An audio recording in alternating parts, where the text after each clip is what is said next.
Bíblia, no livro de Gênesis, capítulo 3, eu lerei todo ele. Convido você a prestar atenção com santa reverência à leitura da palavra. E hoje, crianças, o texto vai falar de uma coisa muito difícil. Então, Gigica e Manu, prestem bastante atenção. Preste bastante atenção, porque hoje o texto vai falar umas histórias bem interessantes para a gente. E olhem como começa, meninas. Mas a serpente, mais sagaz que todos os animais selváticos que o Senhor Deus tinha feito, disse à mulher: é assim que Deus disse? Não comereis de toda a árvore do jardim? Respondeu-lhe a mulher: do fruto da árvore do jardim podemos comer, mas do fruto da árvore que está no meio do jardim, disse Deus: dele não comereis, nem tocareis nele, para que não morrais. Então a serpente disse à mulher: é certo que não morrereis, porque Deus sabe que no dia em que dele comerdes, se vos abrirão os olhos, e como Deus sereis conhecedores do bem e do mal. Vendo a mulher que a árvore era boa para comer, agradável aos olhos, e a árvore desejável para dar entendimento, tomou-lhe do fruto e comeu. E deu também ao marido, e ele comeu. Abriram-se então os olhos de ambos, percebendo que estavam nus, coseram folhas de figueira e fizeram cintas para si. Quando ouviram a voz do Senhor Deus, que andava no jardim pela viração do dia, esconderam-se da presença do Senhor Deus, o homem e sua mulher, por entre as árvores do jardim. E chamou o Senhor Deus ao homem e lhe perguntou: onde estás? Ele respondeu: ouvi a tua voz no jardim, e porque estava nu, tive medo e me escondi. Perguntou-lhe Deus: quem te fez saber que estava nu? Comeste da árvore que te ordenei que não comesses? Então disse o homem: a mulher que me deste por esposa, ela me deu da árvore e eu comi. Disse o Senhor Deus à mulher: que é isso que fizeste? Respondeu a mulher: a serpente me enganou e eu comi. Então o Senhor Deus disse à serpente: visto que isso fizeste, maldita és entre todos os animais domésticos e o és entre todos os animais selváticos. Rastejarás sobre o teu ventre e comerás pó todos os dias da tua vida. Porém, inimizade entre ti e entre a tua descendência e o seu descendente. Este te ferirá a cabeça e tu lhe ferirás o calcanhar. E a mulher disse: multiplicarei sobremodo os sofrimentos da tua gravidez, em meio de dores dará à luz filhos. O teu desejo será para o teu marido e ele te governará. E a Adão disse: visto que atendeste à voz da tua mulher e comeste da árvore que eu te ordenara não comestes, maldita é a terra por sua causa. Em fadigas obterá dela sustento durante os dias de tua vida. Ela produzirá também cardos e abrolhos, e tu comerás a erva do campo. No suor do rosto comerás o teu pão, até que tornes a terra, pois dela foste formado, porque tu és pó, ao pó tornarás. E deu o homem o nome de Eva, a sua mulher, por ser a mãe de todos os seres humanos. Fez o Senhor Deus vestimentas de peles para Adão e a sua mulher e os vestiu. Então disse o Senhor Deus: eis que o homem se tornou como um de nós, conhecedor do bem e do mal, assim que não estenda a mão e tome também da árvore da vida e coma e viva eternamente. O Senhor Deus por isso o lançou fora do jardim do Éden, a fim de lavrar a terra que lhe fora tomado. E expulso o homem, colocou querubins ao oriente do jardim do Éden e o refugiu de uma espada que se revolvia para guardar o caminho da árvore da vida. Como eu disse, as crianças hoje vão ver uma cobra falando. Olha que coisa, não é? Mas, meus irmãos, como em final, de campeonato, como foi ontem, me fez lembrar isso aqui. Como é ruim uma expulsão no jogo de futebol, não é? Os brasileiros gostam muito desse esporte. É a pior punição que existe num campo. Uma expulsão pode comprometer radicalmente o rumo da partida, como disseram ontem, não é? Ainda que seja a expulsão do técnico, não é? Agora imagine, meus irmãos, que ruim todos os jogadores da seleção brasileira expulsos no jogo final da Copa do Mundo. mundo. Resultado disso, mais uma Copa sem título seria a resposta para tudo isso. Mas por que eu lembrei disso, meus irmãos? Porque Adão e Eva foram expulsos da presença de Deus. E a partir deles, todas as pessoas. E isso tem sido assim até hoje, continuará sendo assim. E isso sim é realmente algo extremamente grave. Essa expulsão foi a pior expulsão que pode ter acontecido na história da humanidade. A correta interpretação das Escrituras passa necessariamente pelo conhecimento da criação e da queda, para então entender a redenção e a glorificação. Eu queria sugerir para vocês um teste, que vocês depois leiam Gênesis de 1 até 11, pulando o capítulo 3. Fatalmente surgirá uma estranheza, porque afinal de contas, se estava tudo no capítulo 1 e 2, tudo perfeito, havia uma relação de amizade e de intimidade entre Deus e o homem. De repente passa a existir ciúme, ira, mentira, assassinato, maldade, corrupção, rebelião, castigo. Fica um grande vácuo, sem explicação, justamente porque no capítulo 3 acontece algo que muda radicalmente a história da humanidade, o que é chamado de queda. E nós vamos ver sobre a queda nesta manhã em 4 partes: a tentação e a desobediência, a confrontação do pecado, a sentença capital e a expulsão do paraíso. Mantenha sua Bíblia, seu aplicativo aberto para atentar para os detalhes. Em primeiro lugar, a tentação e a desobediência, que vai dos versículos 1 a 7. Nós começamos vendo do 1 ao 6 a tentação. O texto começa dizendo de uma serpente sagaz. As sutilezas do inimigo, de Satanás, ou em hebraico Satã, que significa adversário, perseguidor, acusador. Agora, por que eu estou já usando esse nome? Porque nós sabemos que a serpente aqui é Satanás. Nós sabemos disso porque lá no Novo Testamento vai deixar isso muito claro. Por exemplo, Apocalipse 12, Apocalipse 20 vai falar disso com muita clareza, que aqui era o próprio Satanás. O Altke, um comentarista, ele diz que, e ajuda a gente a entender isso, no Antigo Oriente Próximo, aquele período que Moisés escreve então esse livro, em vários contextos religiosos, as serpentes elas eram símbolos de coisas boas, de proteção do mal, de fecundidade, de vida contínua. Mas o Senhor, nós estamos vendo isso, né, em Gênesis 1 e 2 e agora no Gênesis 3, que Deus está deixando muito claro que essas divindades não são verdadeiras. E aqui a serpente é um símbolo do antideus. Deus já mostra de cara, ele já desmonta uma ideia errada. Alguns estudiosos entendem que a queda de Satanás e os seus demônios aconteceu entre o versículo 1 e 2 do capítulo 1. Isso é um assunto bastante difícil até de afirmar, mas se isso foi realmente assim, fica fácil entender por que Satanás conhecia tão bem a criação e as instruções dadas por Deus. Um outro detalhe, meus irmãos, aqui está falando de uma cobra, de uma serpente, um bicho, literalmente. E aí chama bastante atenção porque a comunicação não é um atributo criacional dos bichos. O bicho não fala.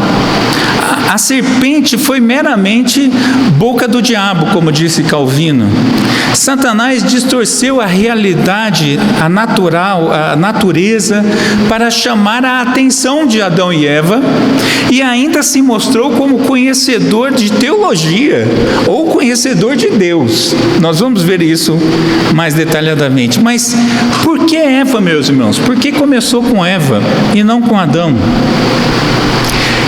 Provavelmente a Bíblia não dá muita clareza sobre isso, mas o que se percebe com alguma facilidade é que Eva não ouviu a instrução de Deus diretamente. Eva ouviu do seu então marido Adão.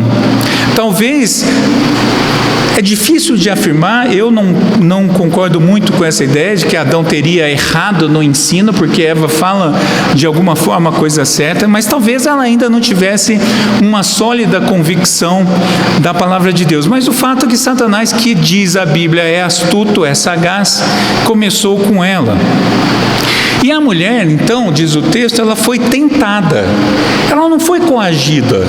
Esse é outro detalhe importante, meus irmãos. Satanás não pressionou Eva, Satanás não pôs uma arma na cabeça de Eva, não ameaçou picar Eva e ela então fizesse alguma coisa. Não, Satanás a tentou e a enganou. E ele usa uma pergunta mentirosa, que foi justamente a partir da distorção da palavra de Deus. A serpente faz uma sugestão com ar de dúvida, embora a regra fosse claríssima. Satanás começa trazendo dúvida para a instrução do Senhor. E é curioso que, eu ainda estou no versículo 1, tá?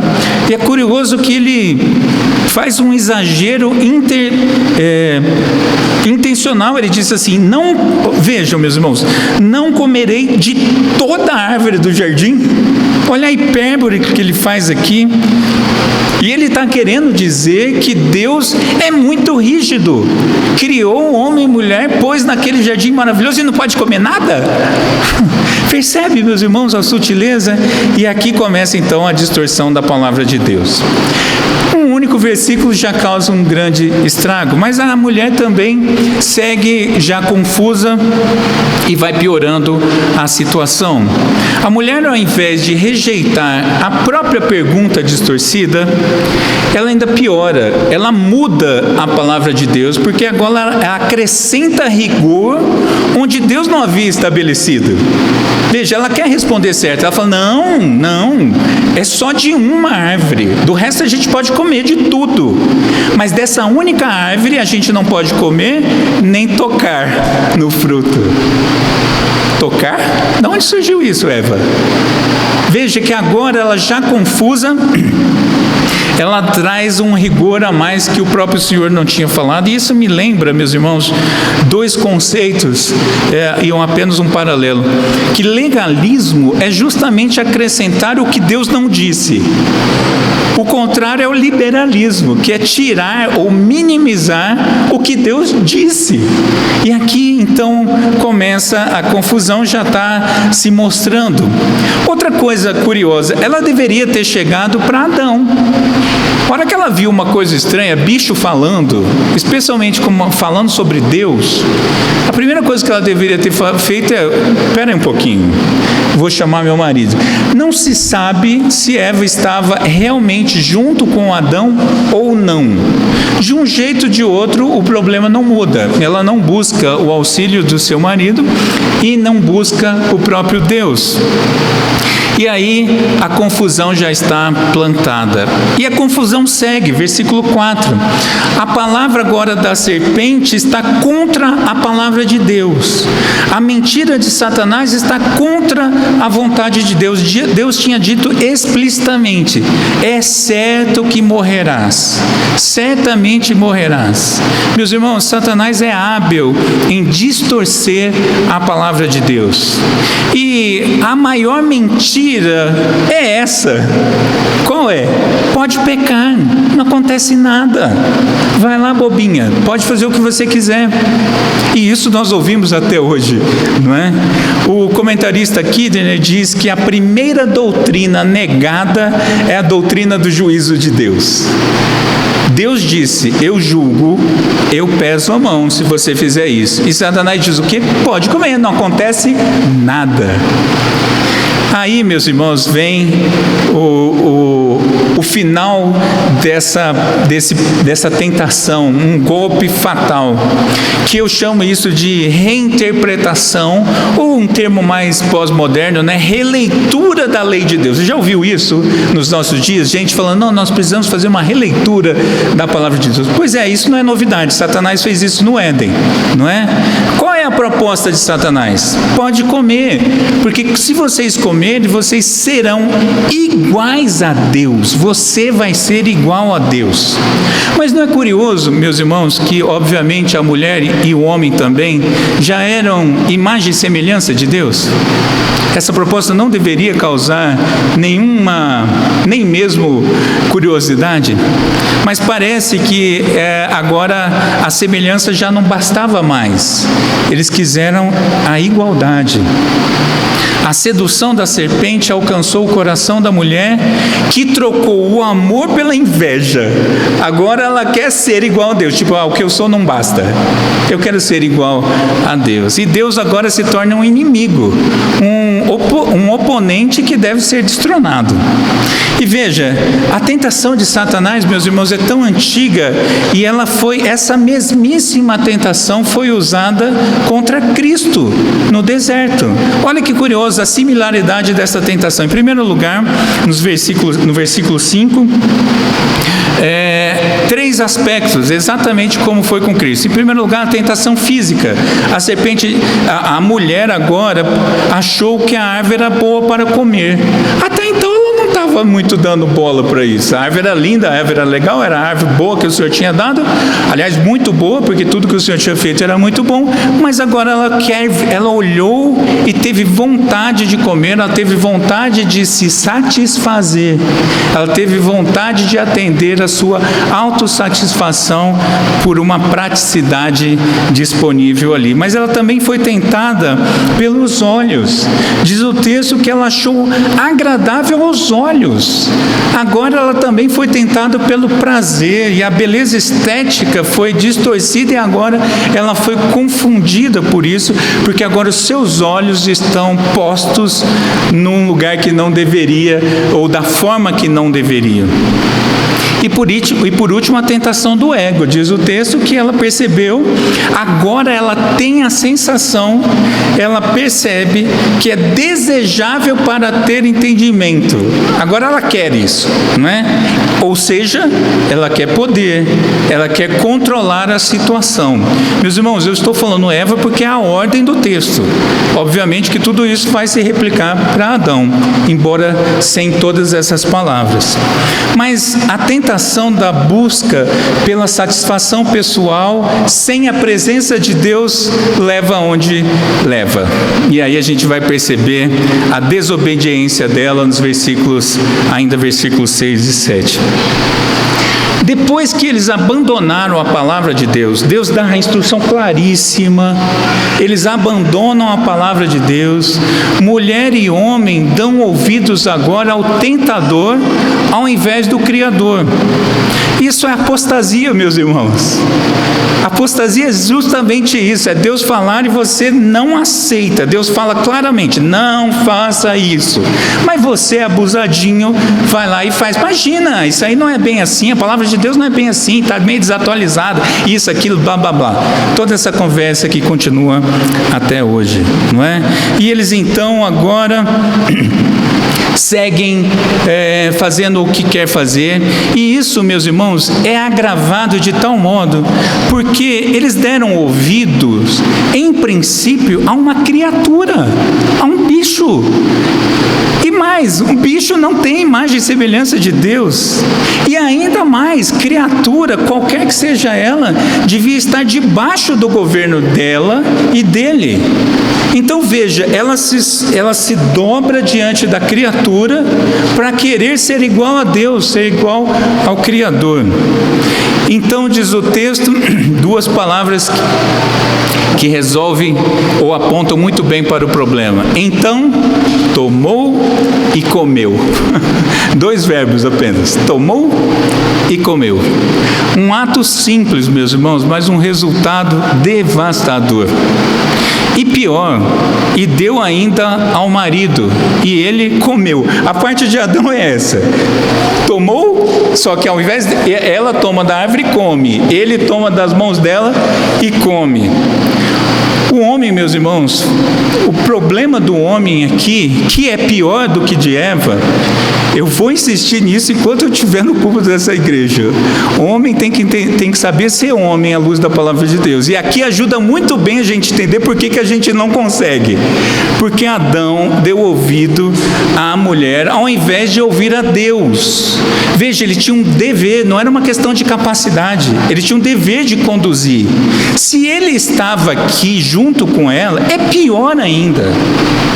É muito pior, porque vamos supor, Adão podia estar longe, né? A Eva fez essa besteira, não procurou ele e agora ela chegou para ele. Mas vamos supor que ele estivesse perto, junto. Aí ele foi muito mais burro, vou usar essa palavra mesmo, né? Porque assim, ele devia ter protegido a mulher, ele deixou acontecer. Ele foi muito mais, eu não tenho palavra para achar aqui, porque ele deixou acontecer. Ele devia ter tomado a frente, falar, o que é isso? Vai falando aqui com a minha mulher? Tá maluca? Quem que você pensa que é, serpente? De chegar, conversar direto com a minha mulher? Nem te conheço, ainda mais falando de uma coisa de Deus. Mas ele não fez isso. E ele silencia. E o texto diz que uma boa tradução seria que Adão deu ouvidos à mulher. E o problema não é ter dado ouvido à mulher, o problema é ele não ter dado ouvido a Deus. Porque ele poderia ter ouvido o que ela falava e ele falou, opa, peraí, Eva. Aliás, Eva não, peraí, mulher. Né? Vou falar com Deus. Mas ele também não fez isso, ela não fez e ele também não. E eu recomendo aos homens aqui, eu raramente faço isso no púlpito, mas eu recomendo aos homens um livro chamado O Silêncio de Adão.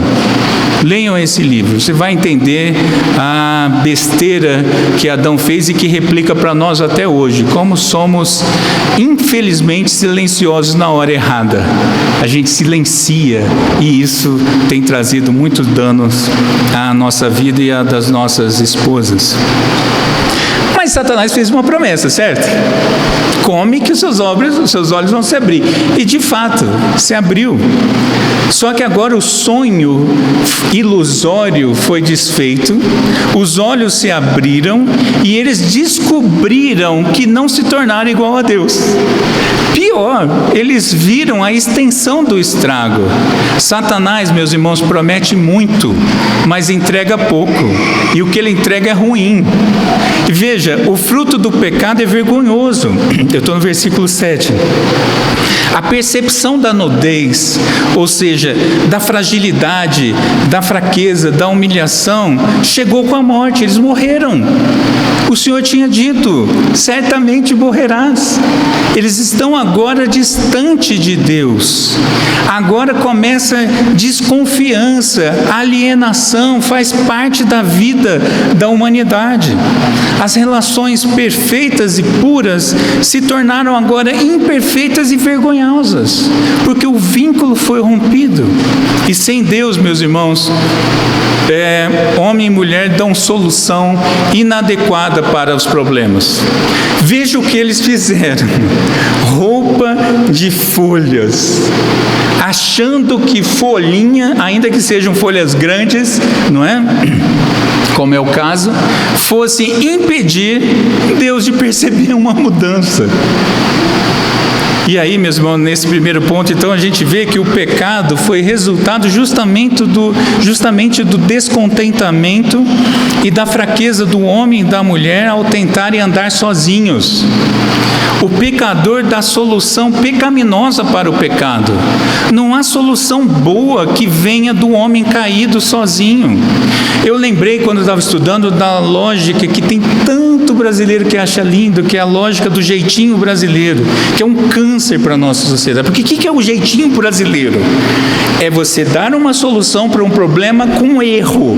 Você pega uma solução errada e chama isso de solução. Isso é o melhor exemplo do pecado, da consequência do pecado. Porque as nossas soluções sem a palavra de Deus são péssimas.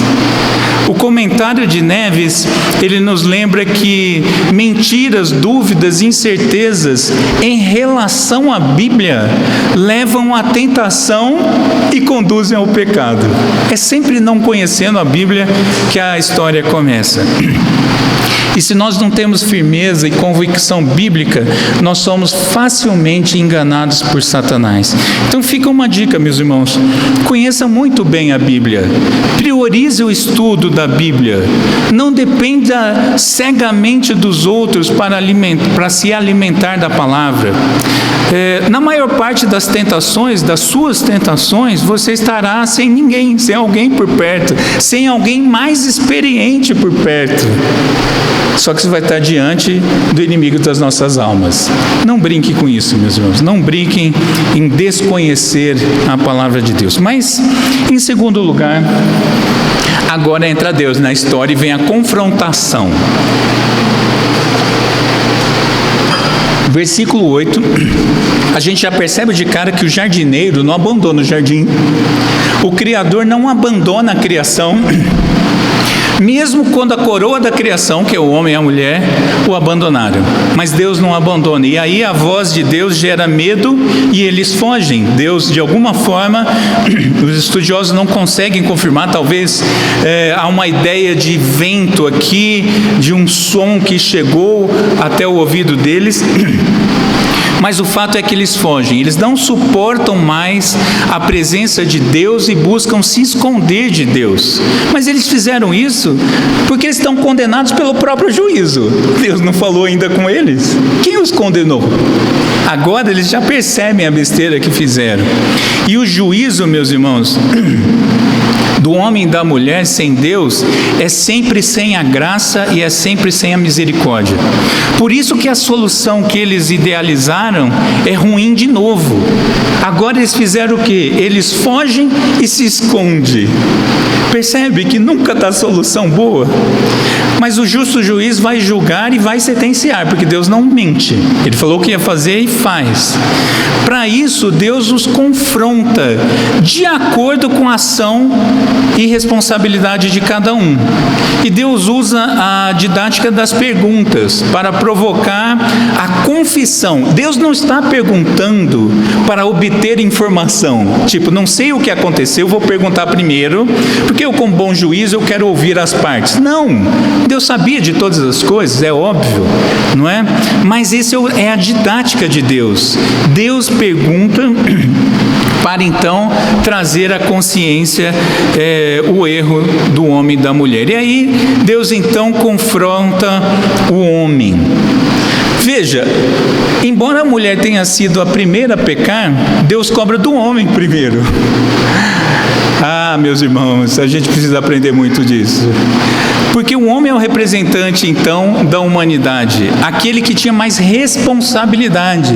Eu vou ficar, enquanto eu estiver nesses sermões aqui, eu vou ficar batendo na tecla. Não era diferença de competência, era diferença de responsabilidade. O homem tinha mais responsabilidade. E a primeira fala de Deus, após a queda que ficou aqui registrada, sinaliza para a graça. Porque veja, Deus não pune de cara. Meus irmãos, simplesmente Deus tinha toda a autoridade, toda a liberdade, todo o poder, tudo para chegar para Adão: ó, você morreu, está expulso, ou vou te fulminar agora, ponto. Se Deus fizesse isso, estava tudo certo, meus irmãos. Mas Ele não fez. Ele começa, então, Deus busca, já é o sinal, é o primeiro sinal da busca que Deus faz pelo homem. Eu não consigo entender como as pessoas ainda acham que conseguem aceitar a Jesus sozinho, ou que tem a decisão de aceitar Jesus, porque o homem e a mulher fogem de Deus, fogem, se escondem.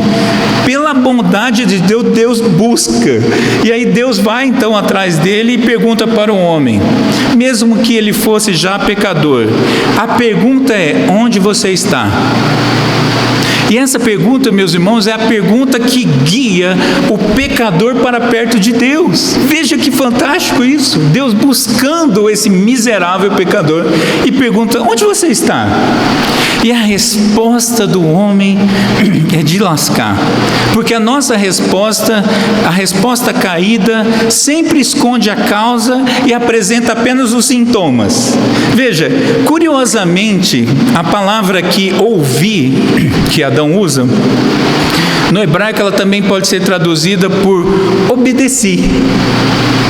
Veja, e Adão não obedeceu. Olha que jogo de palavras fantástico. Adão não obedeceu. E o Altke, um outro comentarista, ele diz que as ações motivadas pelo medo não são motivadas pela fé. E se não é motivada pela fé, não agrada a Deus. Hebreus 11:6. Sem fé é impossível agradar a Deus. Mas a confrontação, meus irmãos, também objetiva, versículo 11, o reconhecimento e o arrependimento do pecado cometido.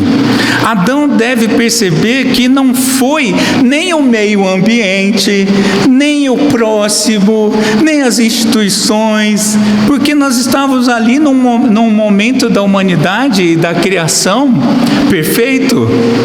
Não tinha meio ambiente para confundir. Não é? Não, eu fui criado por pais que me batiam, tal, então eu fiz isso, pais violentos. Não. Eu assistia muita televisão, tal. Não. Agora ele tem que responder e dar contas do seu próprio problema. Mas o que Adão fez, ele fez por um ato consciente e voluntário. E isso trouxe destruição sobre si mesmo. E a resposta caída lá no versículo 12 é incompleta. E ruim, porque ela aponta para o outro, e em última instância aponta para Deus. O que Adão diz? Senhor, a mulher que o Senhor me deu, entre aspas, se o Senhor não tivesse dado essa mulher, eu não teria pecado. Mas não foi essa mesma pessoa, esse mesmo homem que disse: oh, que maravilhosa, ossos dos meus ossos. Não foi ele que estava encantado no sermão passado. Agora ele culpa a criação que Deus fez e que Deus deu para ele, feita dele mesmo. E Adão diz agora: não, a mulher que o Senhor me deu, por causa disso eu pequei.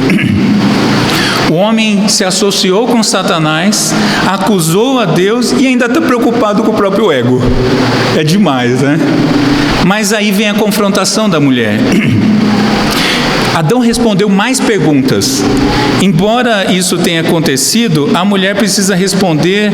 Agora ela responde só sobre si, sobre o seu próprio erro. E a resposta dela também é incompleta. E agora ela repete agora sim, agora ela acompanhou o marido, né? Para fazer errado é uma beleza, né? Minha mãe fala que a gente faz as coisas erradas com muita facilidade, aprende besteira com muita facilidade, não é? Porque ela diz o quê? Se o Senhor não tivesse criado a serpente, agora está acusando Deus de novo, foi a serpente que me enganou. Se o Senhor não tivesse criado esse tipo de bicho, isso não tinha chegado comigo.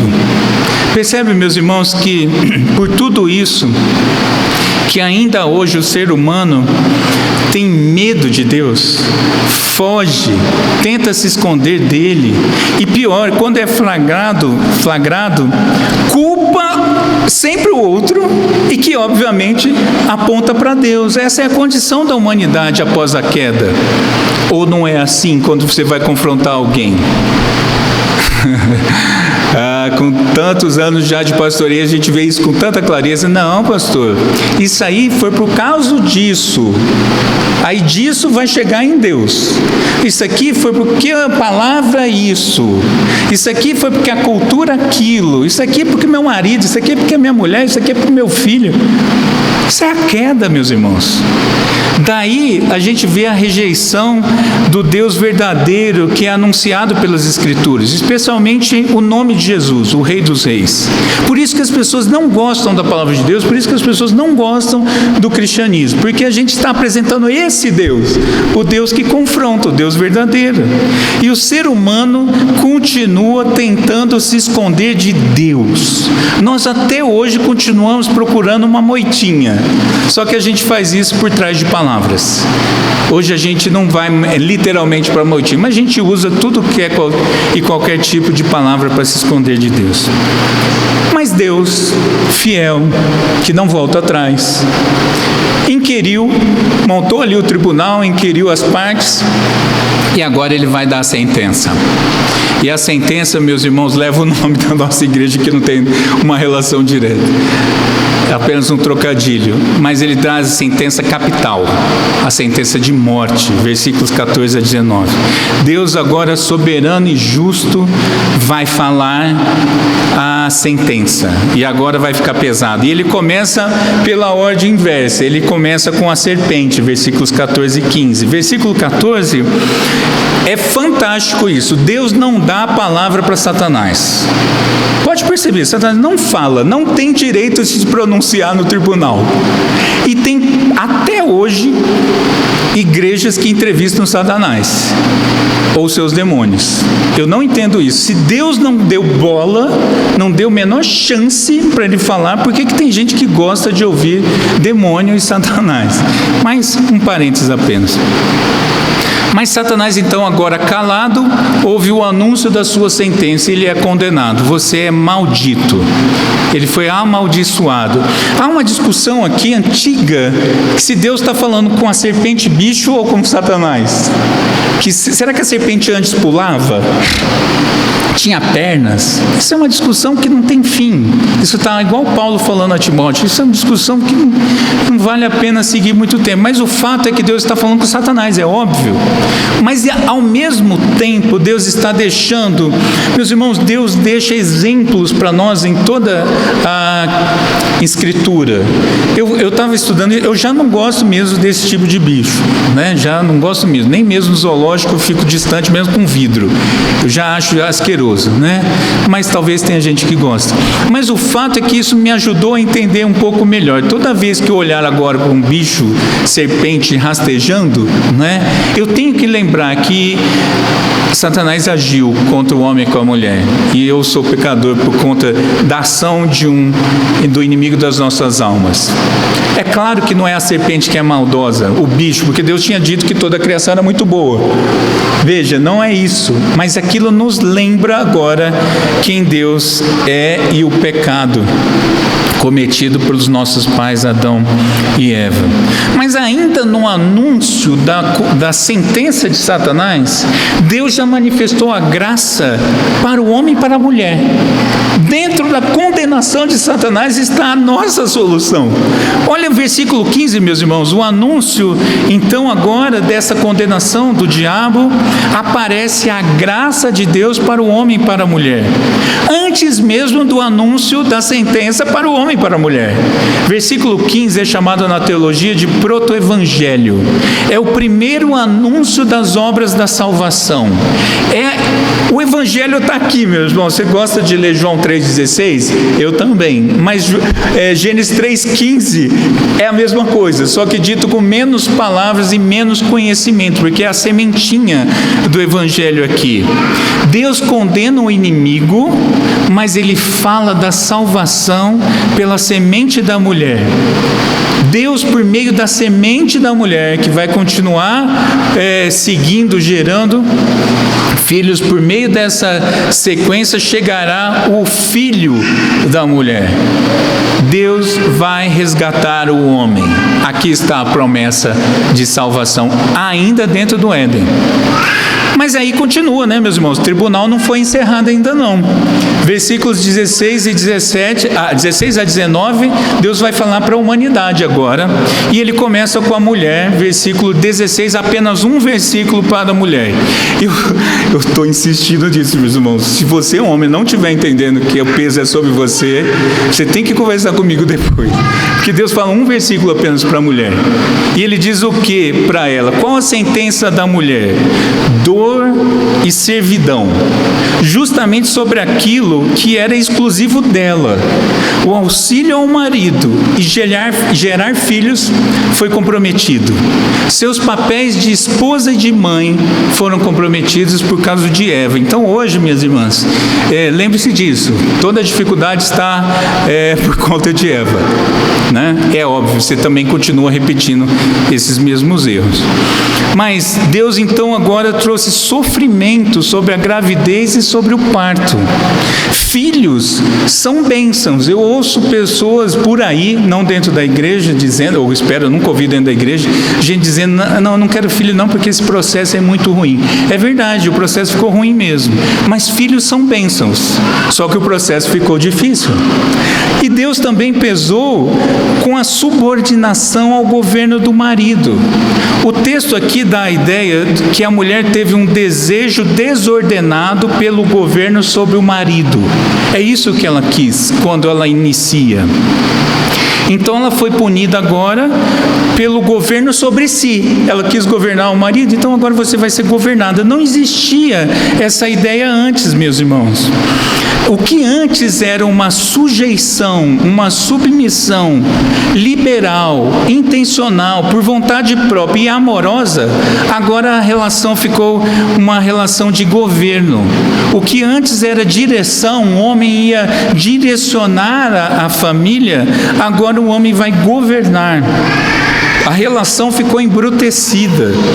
Desconfiança, paixões vão atrapalhar as relações. E pior, ficou mais difícil para o homem conduzir a família, porque agora vai ter a mulher combatendo, naturalmente caída, combatendo a liderança do homem. Mas não ficou, obviamente, só com ela. E aí Deus vai falar agora, por último, com o homem.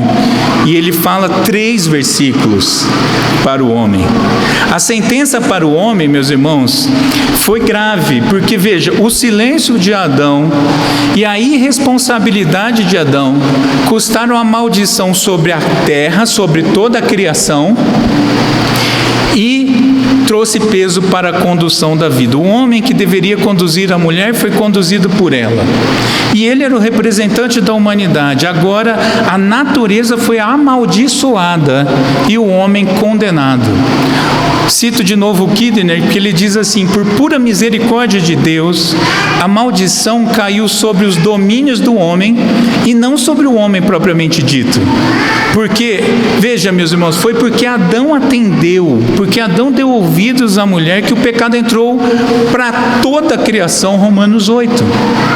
Eva pecou e não aconteceu nada além dela mesma, porque ela não foi responsabilizada por isso. Mas o homem também vai pagar caro agora. A sentença sobre o homem é qual? Fadiga, suor e pó. Fadiga, porque agora vai ter cardos e abrolhos, espinhos e ervas daninhas. A natureza agora se torna rebelde e invasora. A natureza antes que facilitava, agora ela vai dificultar. Ele comeu o que era proibido, agora terá dificuldade de comer o que é lícito. Da abundância que era fácil, agora a porção vai ficar difícil. E mais, vai suar. Agora o esforço será penoso para a sobrevivência. E veja, ele tem que continuar cultivando, continuar guardando, continuar conduzindo a família, porém com esforço e cansaço. Provavelmente, meus irmãos, seria muito tranquilo trabalhar no Éden. E veja, trabalho é uma bênção, porém o processo ficou difícil. Homens e mulheres agora pagam a conta. Mas como ele aponta para a criação, Deus fala sobre o pó, a humilhação final. Agora, eles vão voltar ao material de sua origem. Adão foi feito da terra, a Eva não. Por isso que a referência é a ele. Agora ele vai voltar ao lugar da origem, ou melhor, onde foi a origem dele, a terra. Agora a terra vai ser o cemitério dele. Agora ele vai voltar ao pó. Além da morte espiritual, que é estar distante de Deus, que já aconteceu, eles também experimentarão a morte física no futuro. Por ser o regente da criação, toda a natureza e toda a humanidade agora perecerá. A gigantesca consequência do pecado segue a humanidade até hoje, e será assim até o retorno do Redentor Jesus. Os sofrimentos originados pelos nossos pais no Éden seguem afligindo os filhos de Eva. Todo o sofrimento que nós vemos neste mundo vem do pecado capital. Todo erro vem do pecado original. Todo esse peso é como uma medicação pesada para uma grave doença. Deus podia ter exterminado o homem e a mulher, mas não. Ele falou: agora você vai entender. Essa alergiazinha que você está sentindo, eu vou te tratar com quimioterapia, porque é para o seu bem. Meus irmãos, a própria condenação de Deus é solução para o povo de Deus. E por último, então, a expulsão do paraíso, versículos 20 a 24. E mais uma vez a demonstração da bondade de Deus. Antes da expulsão definitiva, outras manifestações de graça de Deus aparecem aqui. Em primeiro lugar, versículo 20, Adão agora continua exercendo a sua liderança. Lembra que ele deu nome aos bichos? Lembra desse sermão? Agora Adão dá um nome à sua mulher e a chama de Eva. Meus irmãos, Eva significa vida ou vivente, alguma coisa nesse sentido. Provavelmente Adão já está com uma esperança nessa própria parte, porque no versículo 15 Deus tinha dito que seria da geração da mulher que viria a solução. E agora Adão então chama Eva de vida, de onde virá a solução. Apesar dos pesares, meus irmãos, aqui é o início da esperança pelo descendente que virá da mulher. E no versículo 21 nós vemos um outro detalhe do cuidado de Deus, ainda no Éden. Deus tira aquelas vestes tolas feitas de planta e agora diz o texto que ele veste homem e mulher com pele de animal. Isso aqui, meus irmãos, é Deus manifestando a sua misericórdia, cobrindo o pecado da forma correta, que eles não fizeram, Deus faz, não é? Porque não dá para se apresentar diante de Deus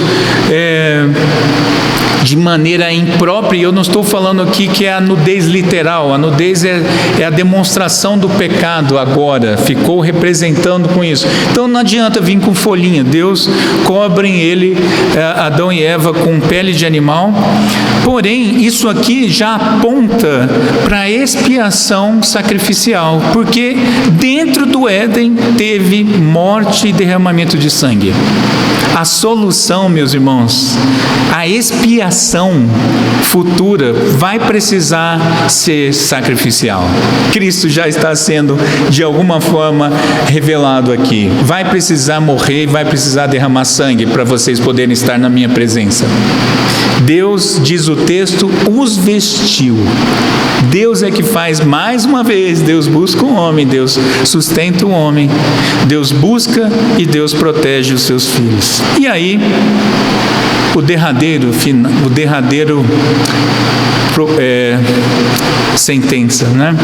Agora eles foram expulsos, o paraíso agora é perdido. Aqueles que quiseram ser Deus ouviram a sentença final, iniciada justamente pelo desejo pecaminoso que levou a tudo isso. Olha no versículo 22.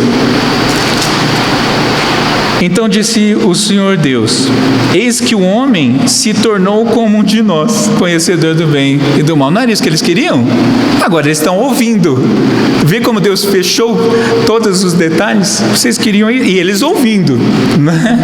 Vocês agora quiseram ser isso? Então a causa da grande miséria foi justamente essa, e agora vocês vão ter a certeza de que não vão conseguir solucionar por si mesmos. Vocês acham que é fazendo roupas de folha? Vocês acham que é se escondendo de mim?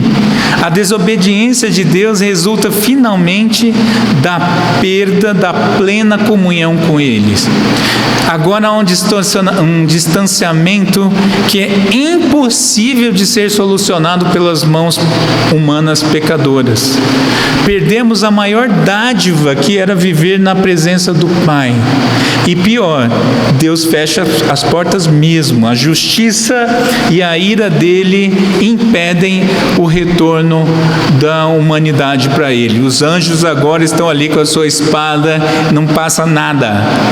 Nós não chegamos a Deus. Não tem chance do homem chegar até Deus.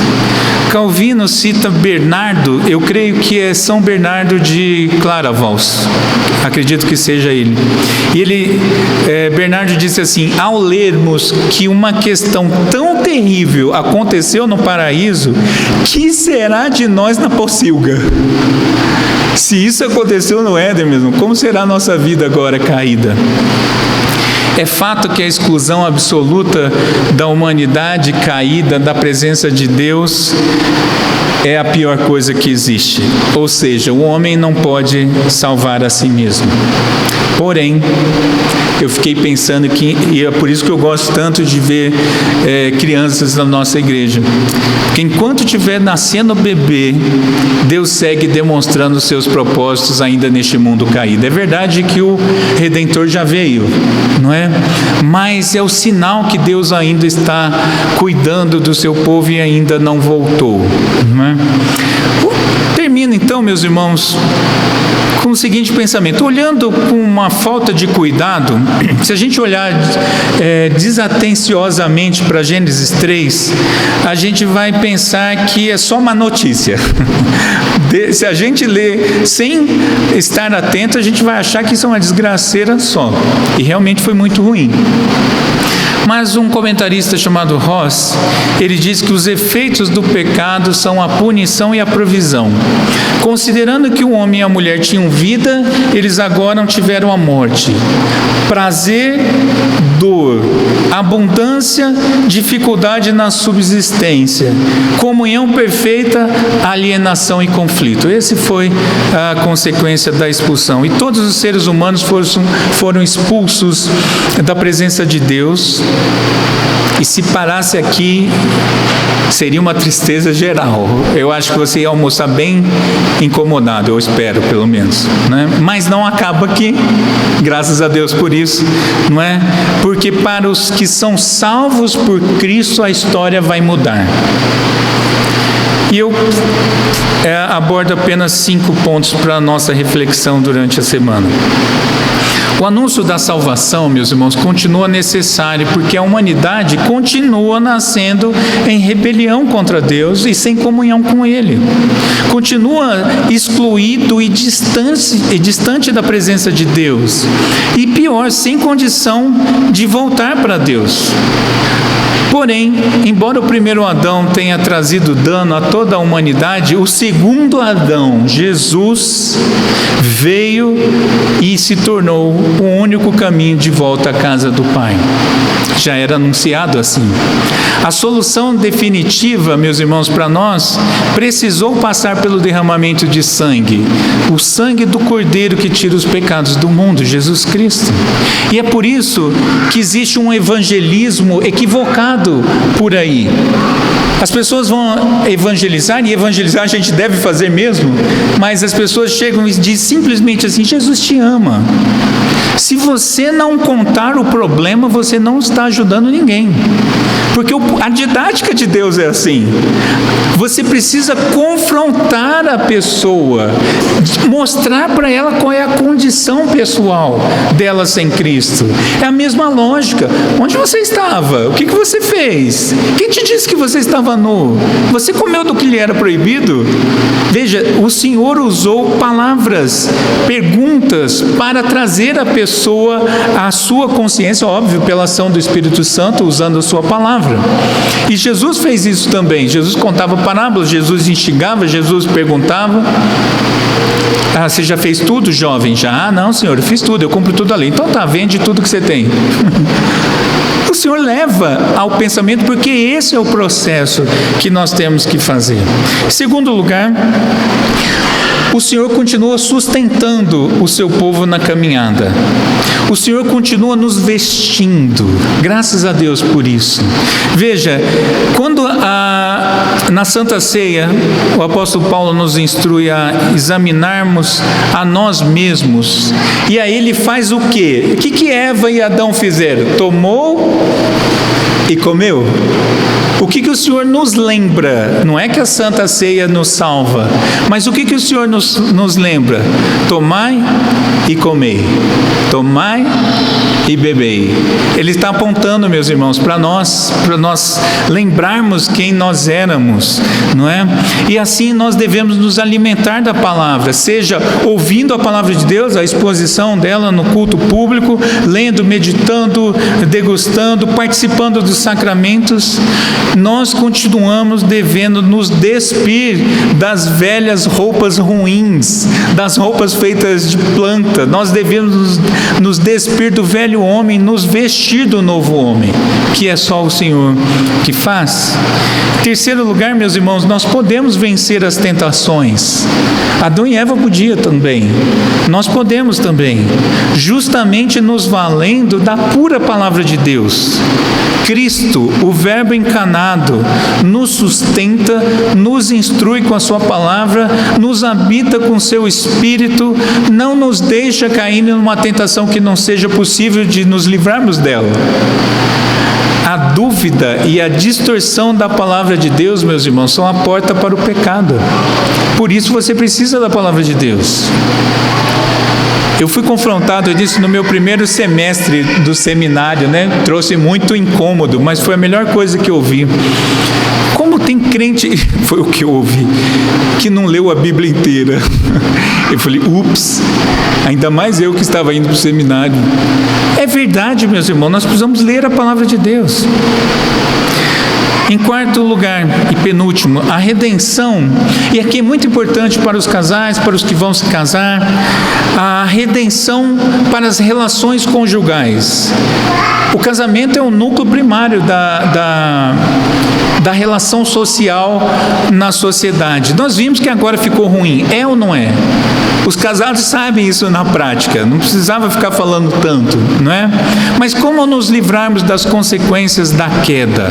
Nós lemos o texto de Efésios intencionalmente na liturgia, para nos lembrar que a solução, porque o texto de Efésios incomoda muita gente ainda hoje, porque vai falar da submissão da mulher ao marido e a submissão como uma solução para esse problema. E é isso, porque a solução passa, homens, pelo amor sacrificial do marido. Não adianta ficar falando, eu te amo, meu bem. Isso é legal, isso é muito bom, façam isso, né? Eu preciso aprender mais disso. Mas você tem que amar com a vida. Inclusive, se for necessário, dar literalmente a sua vida. E não é só diante de uma arma de um bandido, mas é dar diariamente a sua vida por ela. Agora, cabe à mulher também um serviço ao Senhor, por meio da liderança do seu marido, um serviço atencioso da esposa. Ame a sua mulher, respeite o seu marido. Isso é a replicação da relação de Cristo com a igreja. Nós fazemos isso, o reverendo Adelson orou assim no começo do culto, porque nós somos submissos a Cristo. Essa é a lógica da submissão a Cristo. E porque o homem é submisso como marido, cumprindo o seu papel, a mulher também é submissa, cumprindo o seu papel a Cristo. Então nós conseguimos fazer isso. Não caia na tolice dos pensamentos pós-modernos. Fuja dessa besteira da pós-modernidade, de igualdade absoluta em todas as áreas da vida, igualdade de papéis bíblicos. Isso é tolice. Fuja dessa discussão pós-moderna de não, a mulher não deve jamais ser submissa, nem depender do seu marido. Isso é tolice. Porque essa foi a solução que Deus deu. Lembra que eu falei no começo? A solução sem Deus é sempre ruim. Use a solução do Senhor.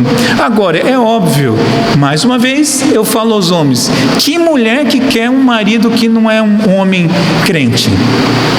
De verdade. Por isso, meus irmãos, nós precisamos ser testemunho nesse mundo caído. Nós acabaríamos com algumas coisas que tem nesse mundo. Eu falei isso no domingo passado, na complementariedade bíblica. Nós acabaríamos com o machismo e com o feminismo se nós fôssemos homens que dessemos testemunho. É claro que eu estou falando isso hiperbolicamente, né? Mas nós daríamos muito bom testemunho se nós realmente fôssemos submissos a Cristo, dessemos a vida pelas nossas esposas e mostrássemos para a sociedade que esse é o padrão de Deus e que é um padrão bom. último, o padrão, meus irmãos, estabelecido no Éden, continua. Graças a Deus por isso. Deus busca o homem. Graças a Deus por isso, porque a gente continuou fugindo de Deus. Mas isso foi demonstrado na prática quando Cristo veio. Cristo veio buscar a sua igreja. E vai ser confirmado quando Cristo vier buscar a sua igreja para habitarmos eternamente com Ele. No final, no dia do juízo, ou depois do dia do juízo, os filhos de Deus, os que foram resgatados por Cristo, viverão eternamente com Ele. Não mais no Éden, na nova terra. Não mais no jardim, mas na cidade santa, eternamente com Jesus. E muitos precisam ouvir essa verdade nesse mundo caído. Vamos orar. Pai querido, nós estamos de um texto tão importante, Senhor, para as nossas vidas, e tão importante para compreendermos todo o restante da Escritura. Ó Pai, tem misericórdia de nós. Tem misericórdia aqui dos teus filhos nessa manhã, que seja o Senhor a falar aos seus corações por meio do teu Santo Espírito. Aquilo da minha parte humana, tem misericórdia e livra, meus irmãos, disso. Dá-nos somente o que vem de Ti, e que o Senhor de fato e de verdade cresça, e que eu desapareça nesta manhã, porque o importa a Sua glória, a glória de Cristo Jesus, a glória do Espírito Santo, para o bem do Seu povo. Assim eu oro em nome de Jesus. Amém. Vamos pôr em